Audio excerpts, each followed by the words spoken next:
ప్రియమైన వాళ్ళారా, బాగున్నారా? మరొక వచనం ధ్యానించుకున్నాం.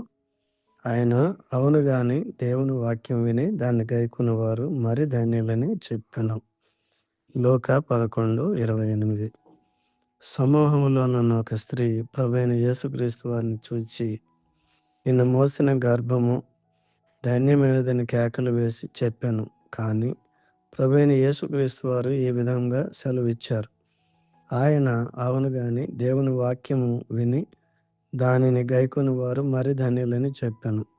లూకా 11:28.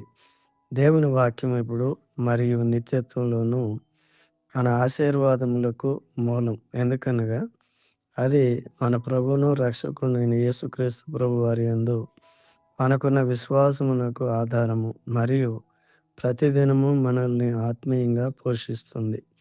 దేవుని చిత్తము చొప్పున జరిగించువాడే నా సహోదరుడును సహోదరియు తల్లియు అని చెప్పాను.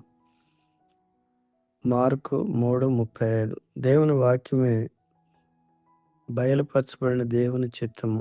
దేవుని వాక్యమును అనుసరించి నడుచుకున్న వారే దేవుని చిత్తమును చేయవారు.